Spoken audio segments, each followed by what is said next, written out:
Coming up on the Q30 Newscast, QThon is just a few days away. See how the committees are preparing for Quinnipiac University annual dance marathon. As spring rolls around, an organization in North Haven taught their community all about the preserving of Sleeping Giant State Park and what you can do to help keep the park intact. And we're introducing you to a new Quinny person. Learn all about how one spin instructor makes your class unique. All that and more on the next edition of the Q30 Newscast.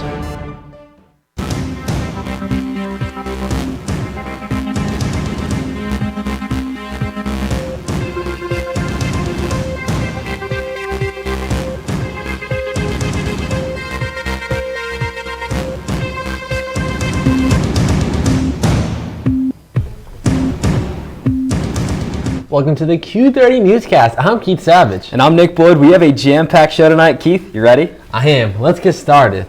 Quinnipiac University's annual dance marathon called QThon is coming up this Saturday. It's a day the QThon committees prepare for all year, and it's finally here. Q30's Julia Barcello talked to different committee heads about how they get ready for the big day and what will be different this year.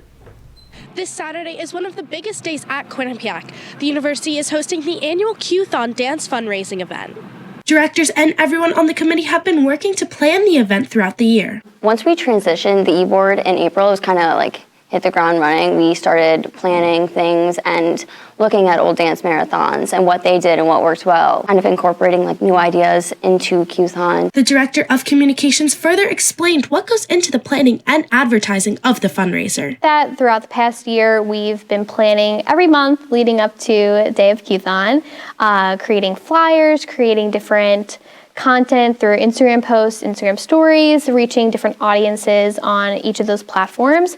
After researching past participation in QThon, the committee decided to make changes this year. A lot of time to think about the changes that we're making to QThon this year and changing some traditions that they've had in past years. Another change being made is the length. This year, QThon is going to be 8 hours rather than 10. The management team noticed that there was a lot of people at the beginning of the day and then at the end of the day when we have our Circle of Hope. So this year we're hoping to have more people there in the middle of the day rather than just at the beginning and the end. A big part of QThon are the sponsors. Sponsorship Chair Ashlyn Manuel explained how important QThon sponsors are. Yeah, so there'll be a raffle table or two, and then at night they will be able to hear if they won or not. So all money from the raffles and food and everything will be entered into our total reveal number at the end of the night for Connecticut Children's. Be sure to go out this Saturday and support all of the Miracle Kids. And for Q30 News, I'm Julia Barcello. As each committee prepares for the big day on Saturday, we are getting ready too. Q30 Television will be live streaming the entirety of QThon again this year. You can watch live starting at 11 a.m. for the opening ceremony until the final reveal around 7 p.m. We'll be taking you through the big event and showing you off all the best dance moves. Visit q30tv.com/QThon to watch. If you've been to QThon before, you know they have different themed hours for everyone to participate in, starting with Superhero Hour all the way to Neon Hour. The times are up on your screen. Keith, what theme do you think you're the most excited for? I'm excited for Neon Hour. I think it's going to be a fun way to end off the whole event, but what about you? Yeah, I agree with Neon Hour. I think the colors, the motion, it'll be a real fun time.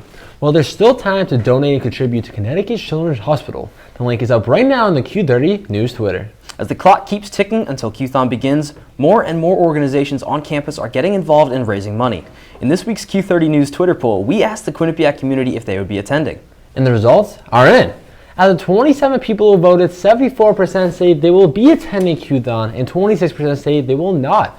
Make sure to follow us on Twitter at Q30 News to cast your vote in our next poll. COVID-19 boosters are back on campus. Tomorrow, Hartford Healthcare will host their second COVID-19 booster clinic of the week from 10 a.m. to 2 p.m. in SG 120 on the Mount Carmel campus. Pfizer and Moderna are the two boosters that will be offered. If interested, students should bring their driver's license or official ID, health insurance card, and COVID vaccine card. Yesterday, the clinic was at the North Haven campus during those same times. The Recreation Department is jumping to two brand new apps. Starting this spring, Fusion Play and the upcoming RecWell apps will be the future of all recreation events on campus. Fusion Play will replace IM Leagues, which helps organize all intramural and club sports on campus. In addition to Fusion Play, the upcoming RecWell app will soon be the home of all recreation events on campus. Assistant Recreation Director John Sommers spoke about the future of the RecWell app. The QU Recwell app will have basically everything that the recwell.qu.edu site has on it. That app's not live yet. We actually just finished the beta testing. Some of the cool features of that are like you can favorite certain classes. Like if you have a certain spin class you just like to register for, like say you're like a 7:15 on every Monday kind of guy, you favorite that, just click on that tab, bang, it pops right up so you don't have to SPB hosted Starch Madness earlier today in the Piazza. They had baked potatoes, french fries, and tater tots to eat with toppings. There also was a wheel students could spin to win Red Sox tickets, stickers, and more. It was all a twist on the March Madness basketball games happening this month at colleges across the country. The Department of Cultural and Global Engagement is hosting a leadership retreat event for women of color. The retreat is being held at the Rocky Top Student Center up on York Hill this Saturday and runs from 10:30 to 3. It centers around the theme of the authentic and empowered self. Students who are women of color will be able to discuss topics including community building, empowerment, and developing their personal and professional lives. Pre-registration is required, and interested students should email Veronica Jacobs for more information. Moving to another way for students to express themselves. Earlier today, students and faculty sat together for some self-love crafts in the Rec and Wellness Center. They talked, had some laughs, and made different crafts like dream catchers out of yam, beads, pictures, and other materials. The event was aimed to help students relax and reflect on their mental health. The university will be hosting a screening and discussion of the documentary Gatsby in Connecticut with director Robert Stephen Williams. The event takes place tomorrow at 2 p.m. at the North Haven Center for Health Sciences on Bassett Road. The documentary explores the real-life inspiration for the setting of F. Scott Fitzgerald's famous novel, The Great Gatsby. It argues that the inspiration for East and West Egg came from Connecticut and not Long Island. The event is open to the general public and is free of charge. With spring starting this week, the North Haven Public Library held a presentation event all about the long history of Quinnipiac's scenic neighbors, the Sleeping Giant State Park. Q30's Samantha Pirelli brings us to the Giant and back to tell us how we can preserve this mountain for many years to come. For over 200 million years, the Sleeping Giant State Park has been a landmark in Hamden, Connecticut. The Sleeping Giant Park Association has been looking after Sleeping Giant since 1924. Although Quinnipiac students, residents in Hamden, and visitors often view Sleeping Giant as just a hiking trail, to Julie Holton, former director of the association, it means much more. There are riches on the Giant for those who care to look, but also a responsibility. He is a gift and a treasure that comes from our past, but it's our job to make sure that he lasts.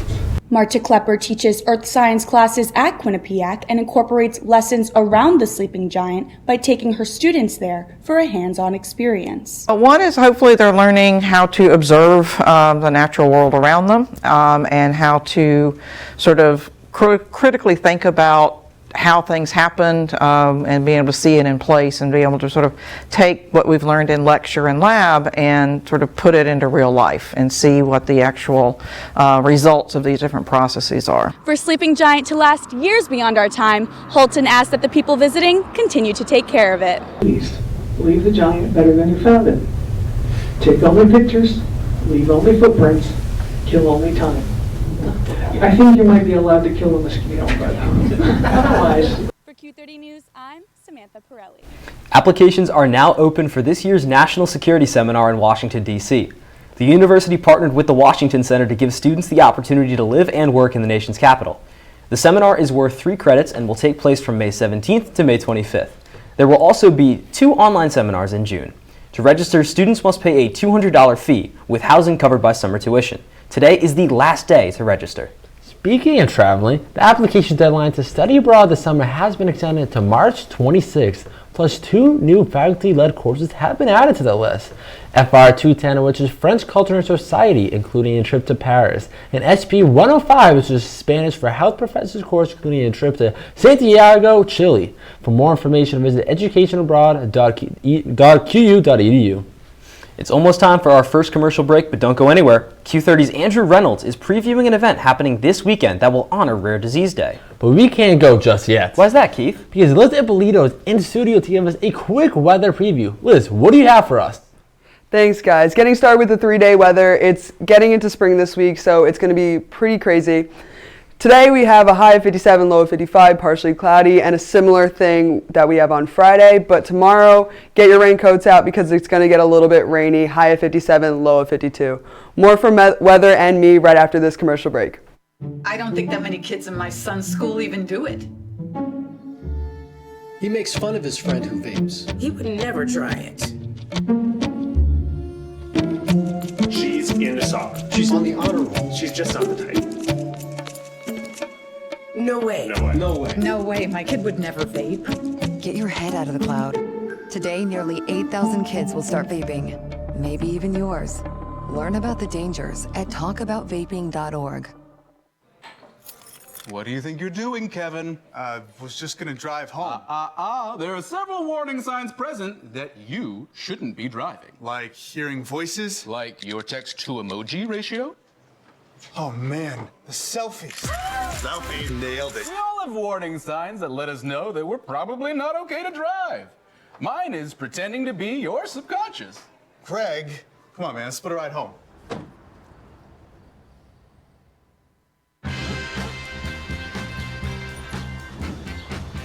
When we adopt a shelter pet, we discover they're a unique mix of all kinds of things. Come on, Jules, spot on this last one. There it is.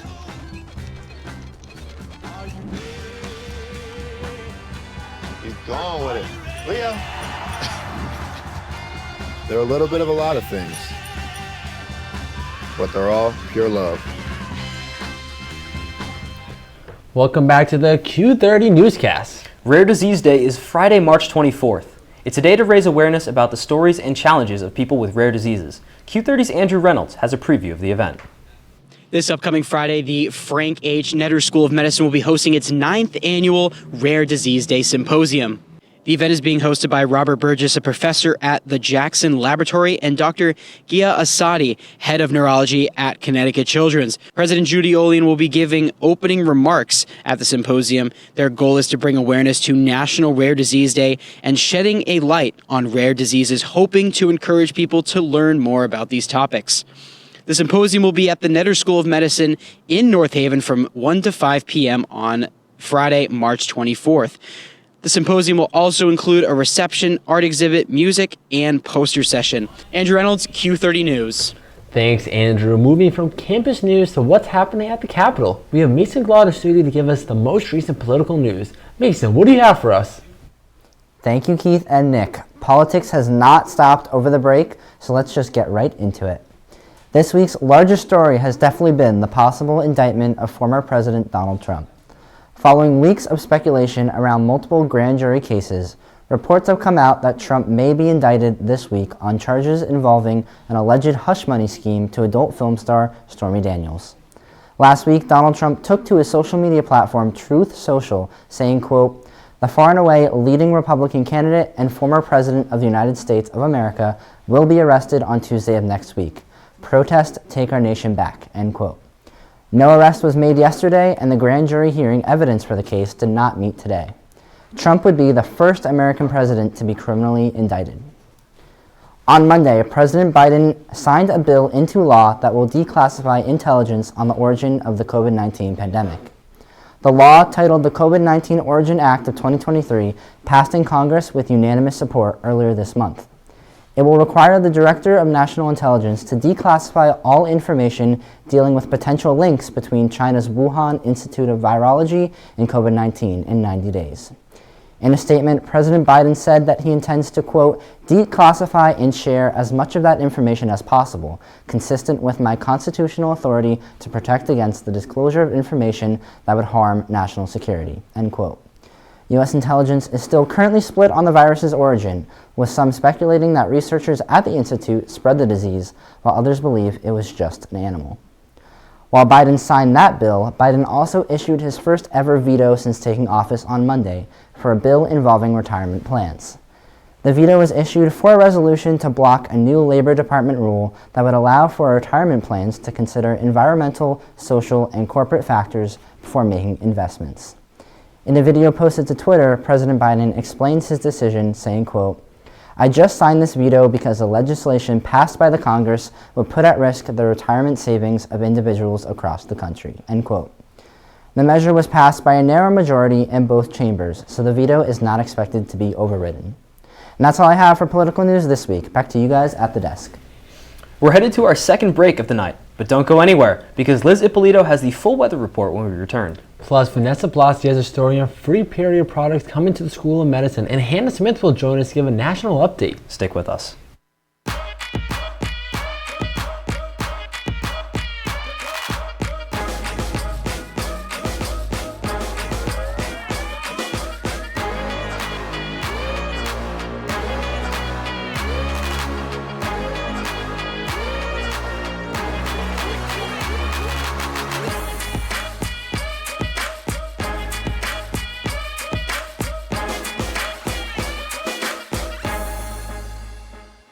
Honey, what I think you need is a socket wrench. I played JV basketball. I'm sorry. I don't think it looks right. This is good, and it's all good, baby. Is it really all good?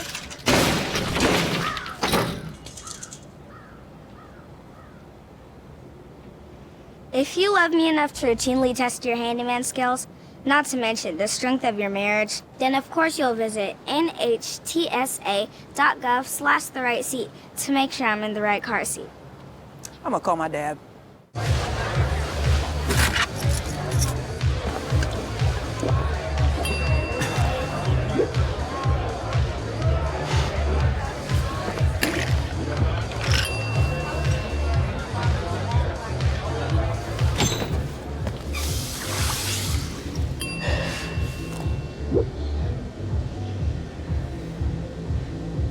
If you need to do something to feel okay to drive, you're not okay to drive. Don't drive buzzed. Welcome back to the show. Nick, you know what I need to know more about? Can't imagine what that could be, Keith. I need to know more about the weather in the area. I mean, spring is finally here. Is it getting any warmer out there? Well, that's perfect, Keith, because Liz Ippolito is going to tell you everything you need to know. Liz, what's the forecast this week? Thanks, guys. So luckily it will get warmer starting this week. Spring has finally sprung. If you take a look at the 7-day forecast, you'll see that we're going to be in the high 50s to mid 40s this entire week.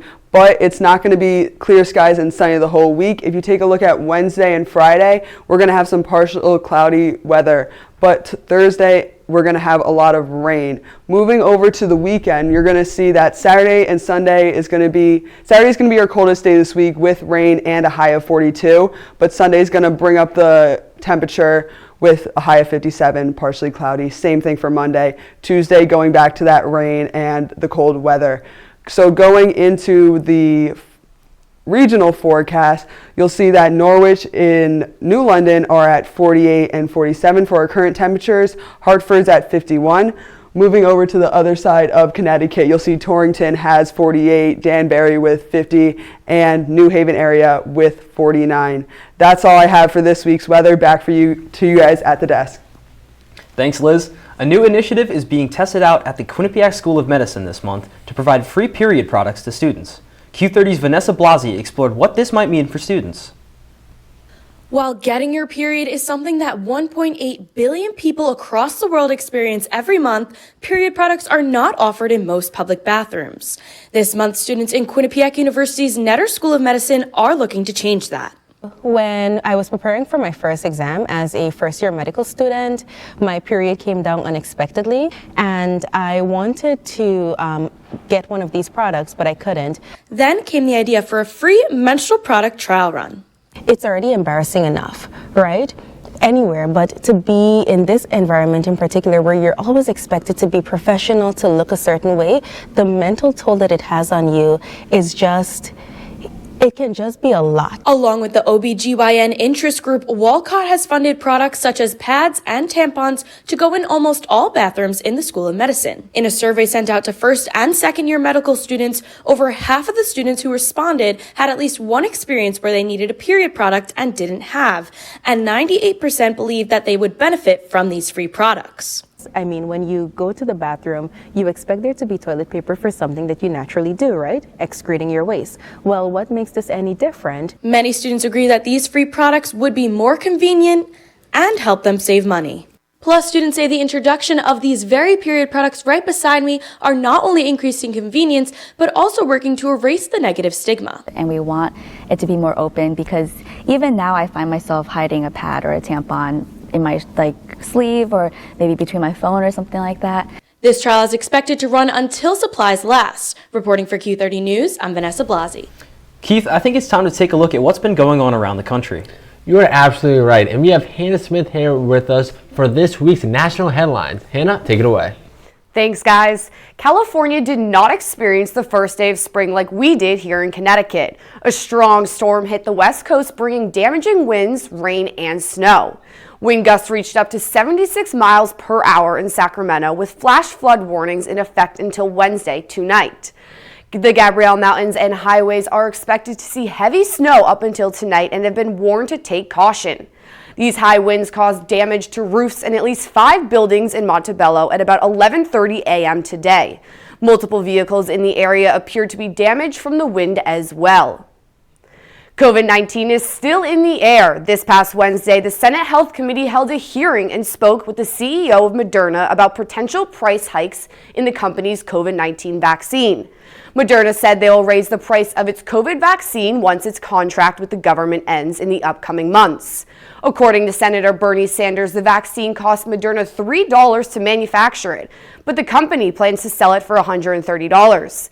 The announcement frustrated most Democrats, who say the price change is unfair to taxpayers as they have helped pay for research and purchase billions of vaccines.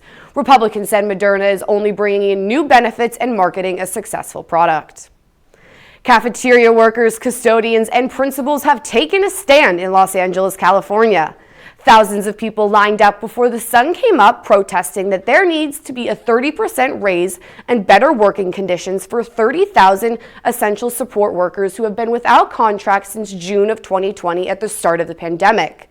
The district offered teachers a 20% pay and increase by a 3% bonus, but that's not enough. Superintendent Alberto Calvaro said the union is refusing to negotiate any higher.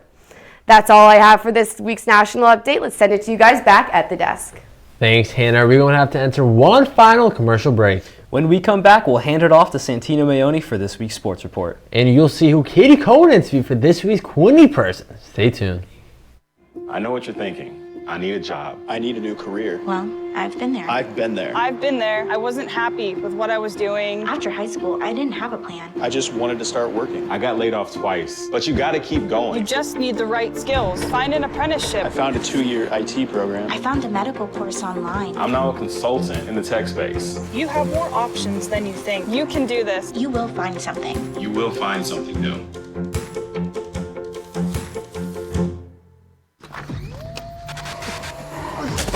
Multiple studies have shown that marijuana can slow both driver reaction and response time, which can be really dangerous.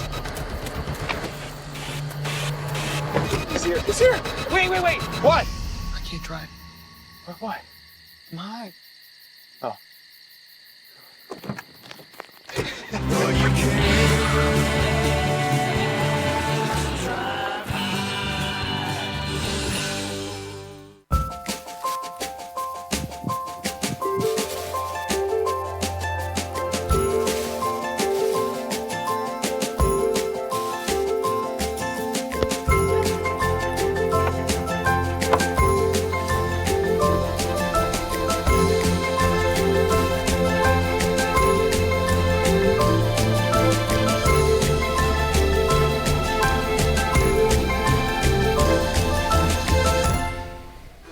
Welcome back. The Quinnipiac esports program was in MAC championship action over break in Atlantic City, New Jersey.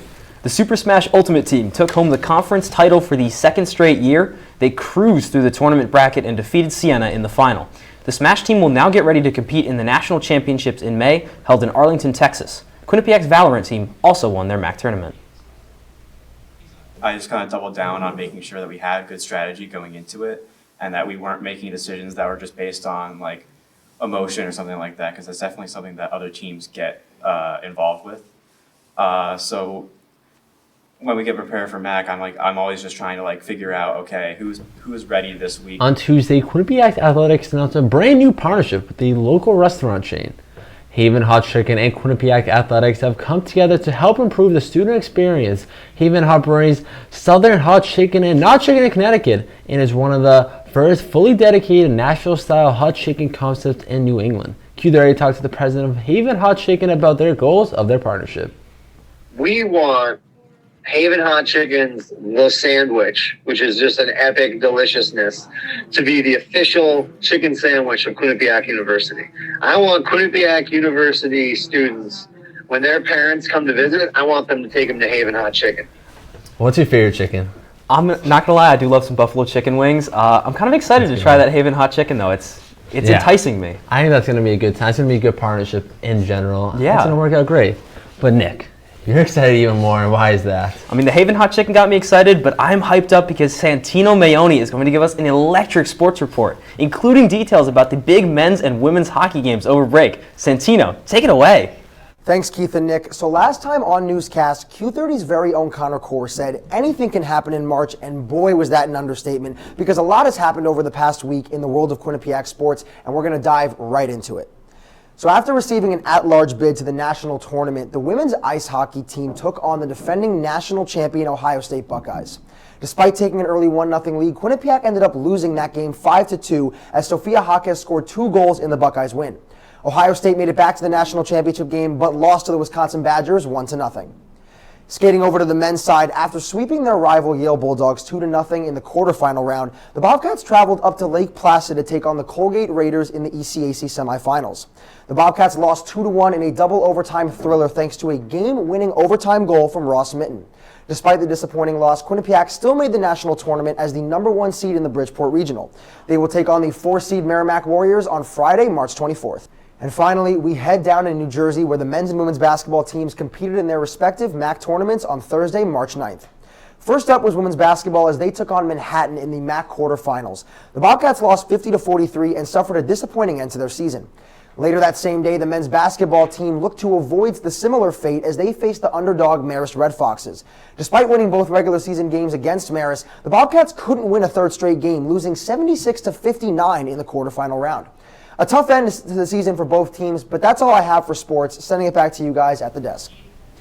Thank you, Santino, and happy birthday! Even with the men's ice hockey team losing, Rand Pecknell squad is playing in Bridgeport, Connecticut on Friday night against Merrimack in the NCAA tournament. Quinnipiac is offering a student fan bus to the game, and even though signups have closed, you can still go to the game. It starts at 5:30 p.m. at the Total Mortgage Arena. Tickets are available on the link in your email. Student sitting will be in sections 116 and 117.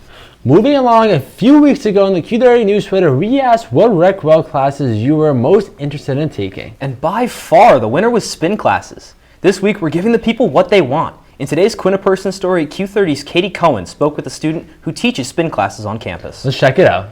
When the lights go down and the music goes up, Quinnipiac University students pack the spin studio in the Rocky Top Student Center for a good workout. Spin is hard, but it's a fun workout when you have the music and the atmosphere of being around other people. First-year student Sarah Springer started as an instructor this semester, but spin is nothing new to her. She started taking classes 5 years ago at home. I wanted to get involved in some of the group fitness classes, and I knew some of the spin instructors, so I just started taking those classes, and I really loved it. Just this year, those instructors encouraged her to teach her own class on campus. So I just thought that here would be a perfect place to do that. Since she started, the feedback has been nothing but positive. Even after I had started teaching, I got some texts from people saying that it really helped them get back into working out, which motivated me also. Springer likes to make her classes different from the rest, or just any regular workout. As I really just try to incorporate different moves on the bike to help people to get through the class and have fun while doing it. So it's not just sitting on the bike, it's really moving as well. Even as a brand new instructor, her students love her energy and especially her music. She always makes really good playlists, and every week she does a themed ride. So last week we did a Rihanna themed ride. Today is One Direction and 5 Seconds of Summer, so she always finds a way to make it really fun. Plus, her and her students continue to motivate each other every class. We kind of just push each other to try our best and cheer each other on. Sarah Springer teaches here Tuesdays, Fridays, and Saturdays in the Rocky Top Gym, but she isn't the only one. There are dozens of other classes to choose from on Quinnipiac's IM Leagues app. For Q30 News, I'm Katie Cohen. If you know anyone who you think has an interesting story, you can nominate them to be our next Quinniperson. You can scan the QR code on your stream to fill it out, and maybe you or your friend will be featured next time. But going back to the spin, I think you should do a different Rec Well class. I think you should do Zumba. I love to do Zumba, and I think you would be a perfect guy to do it. You keep telling me to do Zumba. You know what, Keith? If you get me a whole thing of New Haven hot chicken, I'll go to a Zumba class for you. Maybe. We'll see how it goes, but I think overall, You want to have a blast at Zumba? Maybe you can make that deal. But I think we got to wrap it up. Okay. That's all the news we've got for you this week. Keith, I'm glad I could share the desk with you. Me too, Nick. And as always, thank you to all the producers and everyone behind the scenes who make this show possible. Please visit our website at q30tv.com and follow us on Twitter at Q30News. Make sure to tune in to our 8-hour live stream starting at 11 a.m. on Saturday for QThon. For Keith Savage, I'm Nick Boyd. Good night, Bobcats.